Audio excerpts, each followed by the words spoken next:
ഒരു 2 ദിവസം മുമ്പ് വൈഫ് സ്കൂളിൽ നിന്ന് വരുന്നതിന് മുമ്പ് അവർക്ക് ചായയുടെ കൂടെ എന്തെങ്കിലും കടിക്കാൻ ഉണ്ടാക്കാം എന്നുള്ളൊരു തീരുമാനത്തിൽ ഞാൻ പെട്ടെന്ന് ഒരു 5 മിനിറ്റ് കൊണ്ടൊരു സംഭവം ഉണ്ടാക്കി. അതിൻ്റെ ഒരു ഫോട്ടോ ഞാൻ എൻ്റെ വാട്സപ്പ് സ്റ്റാറ്റസിൽ ഇട്ടിരുന്നു. അപ്പോൾ ഇത് കണ്ട് പലരും എന്നെ വിളിച്ചു, ഇതെന്താണ് സംഭവം എന്ന് ചോദിക്കാൻ. അപ്പോൾ ഇതിൻ്റെ ഒരു വീഡിയോ ആയിട്ട് ഇട്ടുകൂടെ എന്ന് ചോദിച്ചു. ഞാൻ അന്ന് അത് വീഡിയോ ഒന്നും എടുത്തിരുന്നില്ല, അതുകൊണ്ട് തന്നെ അതിനെ വീഡിയോ ഇട്ടിരുന്നില്ല. അപ്പോൾ ഇന്ന് ഞാനതൊരു വീഡിയോ ആക്കാൻ തീരുമാനിച്ചു. അതിനായിട്ടൊരു 2 പഴം, നേന്ത്രപ്പഴം നന്നായിട്ട് പഴുത്തിട്ടുണ്ട്.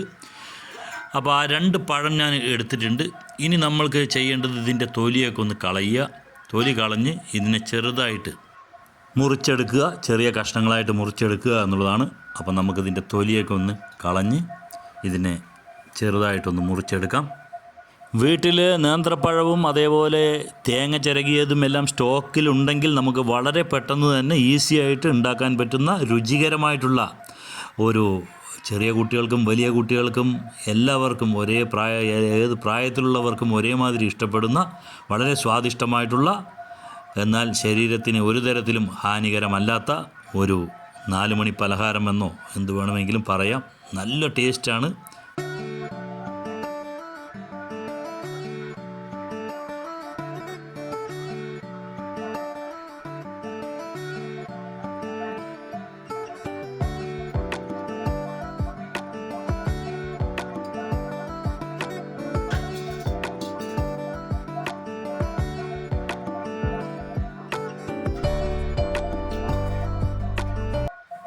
അപ്പോൾ ഈ വിധത്തിലാണ് നമ്മൾക്ക്, ഈ ഒരു വലിപ്പത്തിലാണ് നമുക്ക് മുറിച്ചെടുക്കേണ്ടത്.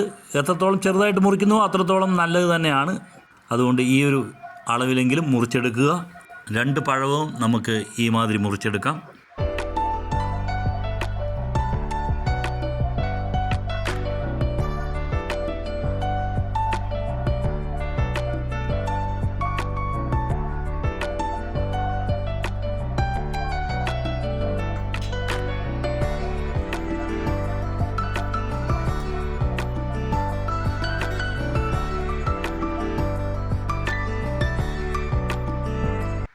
അപ്പോൾ 2 പഴവും നമ്മൾ ചെറുതായിട്ട് മുറിച്ച് എടുത്തിട്ടുണ്ട്. ഇനി നമുക്ക് ആവശ്യം കുറച്ച് അണ്ടിപ്പരിപ്പാണ്. അത് നിങ്ങളുടെ ഇഷ്ടത്തിനനുസരിച്ച് എടുക്കാം. അപ്പോൾ നമ്മൾ 2 നേന്ത്രപ്പഴമാണ് എടുത്തിട്ടുള്ളത്. അതിനൊരു 8-10 അണ്ടിപ്പരിപ്പാണ് നമ്മൾ എടുത്തിരിക്കുന്നത്. ഇതിനെ ഇനി നമുക്ക് ചെറുതായിട്ടൊന്ന് മുറിച്ചെടുക്കാം. 2ആയിട്ട് സ്പ്ലിറ്റ് ചെയ്തതിന് ശേഷം ചെറുതായിട്ട് 1നെ 4ആയിട്ടോ 5ആയിട്ടോ എല്ലാം മുറിച്ച് ചെറുതായിട്ടെടുക്കാം.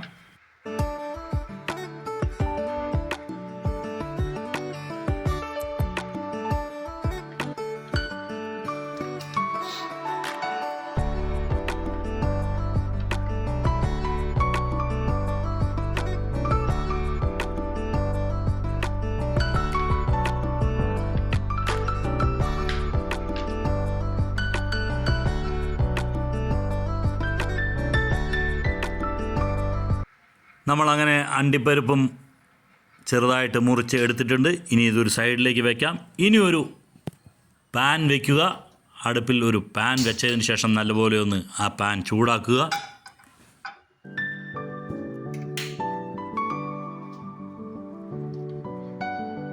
ചൂടായ പാനിലേക്ക് കുറച്ച് ഒരു 3/4 ടേബിൾ സ്പൂണോളം നമ്മൾക്ക് നെയ്യ് ഒഴിച്ചു കൊടുക്കാം.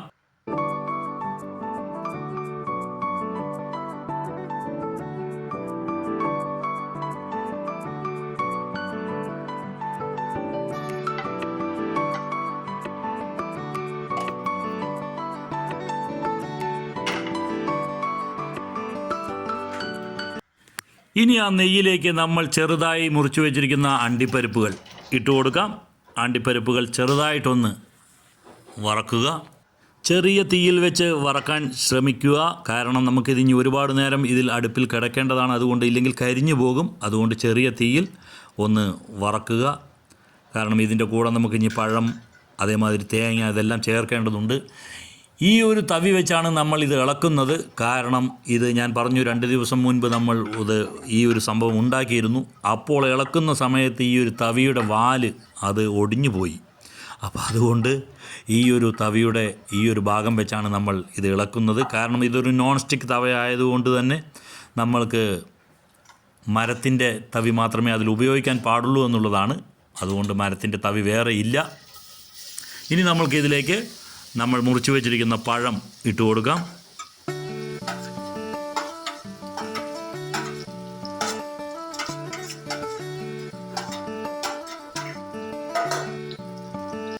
പഴം ഇതിൽ കിടന്ന് നല്ലപോലെ ഒന്ന് മൂത്ത് വരണം. എന്ന് വെച്ച് കഴിഞ്ഞാൽ കുറച്ച് അടിയിൽ പിടിച്ച മാതിരിയെല്ലാം നല്ല ഒരു ചുവപ്പ് കളർ, അങ്ങനെ ഒരു കളറിലേക്ക് വരണം. അപ്പോൾ നല്ലപോലെ വെന്തും കിട്ടും പഴം. അതുകൊണ്ട് കുറച്ച് നേരം ഒരു മീഡിയം ഫ്ലെയിമിൽ തന്നെ അതിനെ വഴറ്റുക.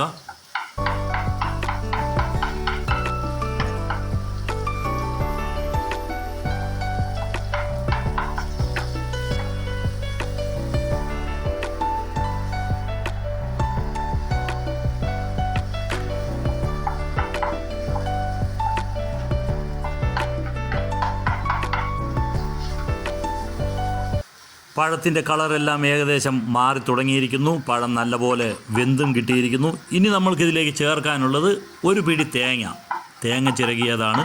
അതും കൂടെ ഇതിലേക്ക് ചേർക്കുക. അത് ചേർത്ത് അതിൻ്റെ കൂടെ തന്നെ നമുക്ക് ഏലക്കാപ്പൊടി ഉണ്ടെങ്കിൽ അതുകൂടെ ചേർത്ത് കൊടുക്കാം. ഏലക്കാപ്പൊടി നമ്മളിവിടെ ചേർത്തിയിട്ടില്ല, കാരണം അത് നമ്മളുടെ കൈവശം ഉണ്ടായിരുന്നില്ല. അതുകൊണ്ട് അത് ഉണ്ടായിരുന്നില്ലെങ്കിലും അതില്ലെങ്കിലും കുഴപ്പമില്ല, ഓപ്ഷണലാണ്. അതെല്ലാം ഉണ്ടെങ്കിൽ ഒരു ഏലക്കായയുടെ ഫ്ലേവർ കിട്ടും, അല്ലെങ്കിൽ വിരോധമൊന്നുമില്ല.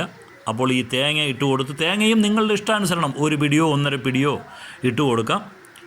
അപ്പോൾ അതുകൂടെ ഇട്ട് കൊടുത്ത് ആ ജലാംശമെല്ലാം, തേങ്ങയുടെ ജലാംശമെല്ലാം വറ്റുന്നത് വരെ ഒന്ന് നല്ലപോലെ ഒന്ന് വഴറ്റി കൊടുക്കുക.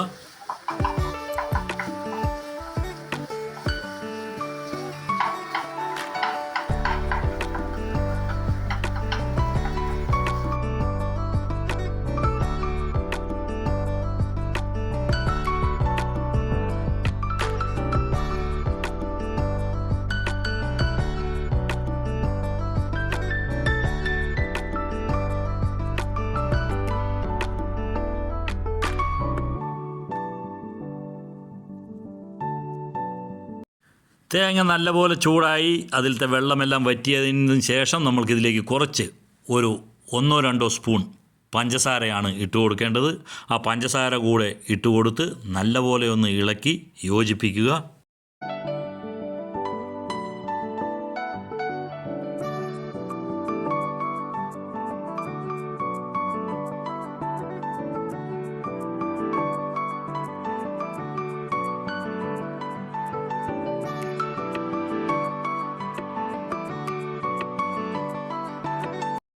ഇനി ഒരു മീഡിയം ഫ്ലെയിമിൽ വെച്ചുകൊണ്ട് ആ തേങ്ങയുടെ കളറെല്ലാം ഒന്ന് മാറി വരുന്നത് വരെ, അതൊന്ന് മൂത്ത് വരുന്നത് വരെ അത് ഇളക്കി കൊടുക്കുക.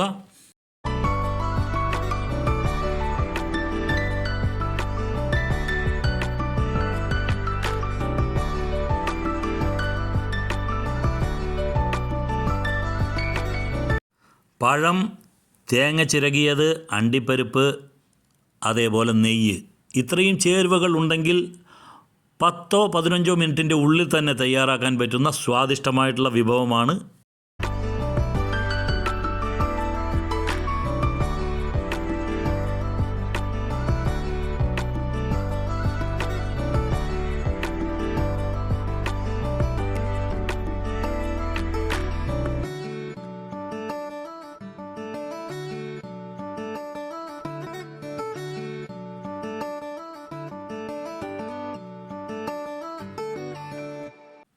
തേങ്ങയുടെ കളറെല്ലാം മാറി തുടങ്ങിയിരിക്കുന്നു. ഇനി നമുക്ക് സ്റ്റൗ ഓഫ് ചെയ്യാം.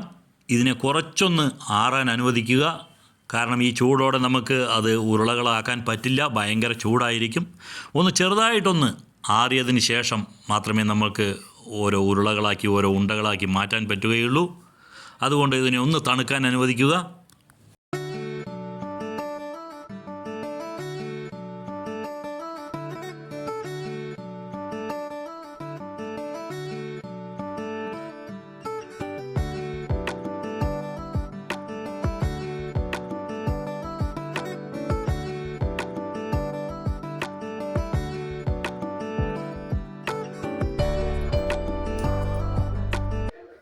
ഒരുവിധം തണുത്തിരിക്കുന്നു. തണുത്തു എന്ന് പറയാൻ പറ്റില്ല, ഇപ്പോഴും നല്ല ചൂട് തന്നെയാണ്. എങ്കിലും പക്ഷേ നമുക്ക് സഹിക്കാൻ പറ്റുന്ന ചൂടേ ഉള്ളൂ. അതുകൊണ്ട് ഉരുളകളാക്കി എടുക്കുക. ഓരോ ഉരുളയും എത്ര വലുപ്പം വേണം എന്നെല്ലാം നിങ്ങൾ തീരുമാനിക്കുക. അതിനനുസരിച്ച് ഉരുളകളാക്കുക.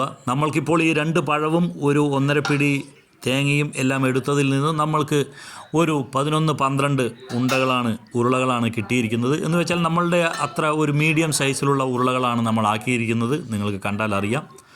അപ്പോൾ അതുപോലുള്ള ഉരുളകളാക്കുക. വളരെ സ്വാദിഷ്ടമായിട്ടുള്ള ഒരു വിഭവമാണ്.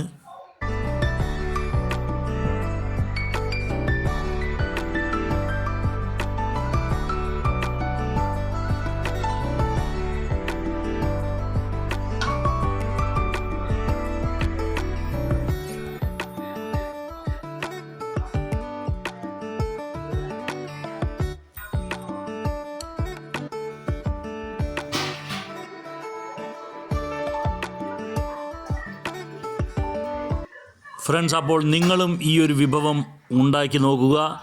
വീട്ടിലെ എല്ലാവർക്കും ഇഷ്ടപ്പെടും എന്നുള്ള കാര്യത്തിന് സംശയമേ ഇല്ല. അത്രയും സ്വാദിഷ്ടമായിട്ടുള്ള ഒരു ഐറ്റമാണ്. അതുകൊണ്ട് നിങ്ങളും ഒന്ന് ഉണ്ടാക്കി നോക്കുക.